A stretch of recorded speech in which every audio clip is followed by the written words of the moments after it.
सड़क को लेकर हो, स्वास्थ्य को लेकर हो, शिक्षा को लेकर हो, किसानों की बातें हों, तमाम बातें जो है उठाई गई है। जगमोहन आनंद जी हमारे साथ मौजूद हैं। आपने भी तमाम मुद्दे जो हैं वो सदन के अंदर उठाए, तमाम चीज़ों का जिक्र हुआ। अभी जिस तरीके से जो बीबी बत्रा हैं वो कह रहे थे कि आपने उनको, बेदी साहब को कह रहे थे कि आपने जो कल नाम मेंशन किए वो गलत है। हमारी सरकार में नौकरियां जो हो पारदर्शिता से दी जाती थी। आपने कहा कि भूपेंद्र सिंह हुड्डा के राज में रेवड़ियों की तरह नौकरियां बांटी जाती थी। निश्चित ही भाई भतीजावाद चरम पर था। जनता ने इसीलिए बीजेपी को चुना है। अपने अपने लोगों को बंदर बांट किया उन्होंने नौकरियों की। कहावत है, जो अंधा बांटे रेवड़ियाँ मुड़ मुड़ अपने को कर दे, और अपना भूपेंद्र सिंह हुड्डा जी ने वही किया जो बेदी जी ने कहा, ठीक कहा।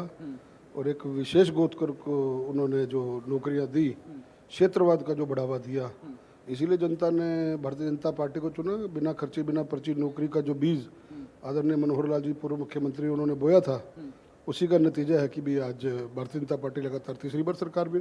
एक कैप्टन अजय यादव ने इंडिया न्यूज़ हरियाणा पर एक इंटरव्यू में कहा कि पहले रणदीप सुरजेवाला और मुझे और भूपेंद्र सिंह हुड्डा को डिवाइड कर दी गई थी कितने ट्यूबवेल ऑपरेटर जो हैं वो लगाए जाने हैं। तो इससे साफ जाहिर होता है कि किस तरीके से नौकरियां दी जाती थी। लगातार आप सवाल भी उठा रहे हैं, इंडिया न्यूज़ ने दिखाया इसको प्रमुखता से। यही तो बंदर बांट होती थी। यही तो चुनावों में उनके प्रत्याशी कह रहे थे कि 50 वोट पर एक नौकरी देंगे। यही तो उनके प्रत्याशी कह रहे थे कि पहले मैं अपना घर बनूंगा अगर हमारी सरकार आई, फिर अपने रिश्तेदारों का, फिर कुछ बचा तो जनता के लिए। यही चीज़ तो हम शुरू से कहते आ रहे थे। हमारे आरोप कभी गलत नहीं रहे। जब आज उनके बीच से साथी कैप्टन अभिमन्यु तो कांग्रेस के नेता है ना, कैप्टन अजय यादव उनके अपने साथी हैं ना, तो कैप्टन अजय यादव जी ने जो ये बात इंटरव्यू में कही है वो बिल्कुल ठीक कही है। अपना अपना सब विधायकों का कोटा फिक्स होता था, एमएलए का कोटा फिक्स होता था, मंत्रियों का कोटा फिक्स होता था। यही तो लूट थी। आम जनता जब अपना तरस थी, तभी तो उन्होंने ये सरकार को, कांग्रेस की सरकार को बदला। मुख्यमंत्री नायब सिंह सैनी जी ने यह भी कहा कि 2014 के बाद जब से मनोहर लाल जी ने हरियाणा की कमान संभाली, उसके बाद व्यवस्था बदलने का काम किया, पारदर्शिता से नौकरी लगी।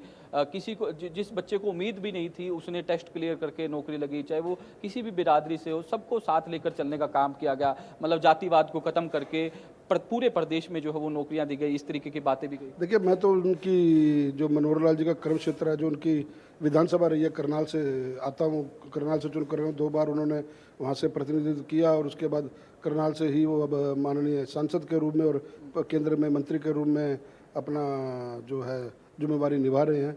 और उन्होंने कभी गलत नहीं कहा, वो बिल्कुल ठीक कहते थे। नायब सिंह सैनी जी ने सदन में बिल्कुल ठीक कहा कि मुख्यमंत्री जी की, अपना मनोहर लाल जी की तो विपक्ष को पूजा करनी चाहिए, उनकी तस्वीर लगानी चाहिए अपने अपने ड्राइंग रूम में, ताकि पता लगे आने वाली पीढ़ियों को कि कोई ऐसा व्यक्ति आया था जिसने व्यवस्था परिवर्तन किया। लोग उम्मीद छोड़ चुके थे। गरीब आदमी, सब्जी बेचने वाला, साइकिल रिपेयर करने वाला, पंचर लगाने वाला, फिर अपना हल चलाने वाला, उनके बच्चे एचसीएस लगे हैं, नायब तहसीलदार लगे हैं, तहसीलदार लगे हैं, एससी लगे हैं, अपना एससी जेई लगे हैं। ऐसी कभी कोई उम्मीद करता था? लोगों का विश्वास उठ चुका था। शाम को गाड़ी में भर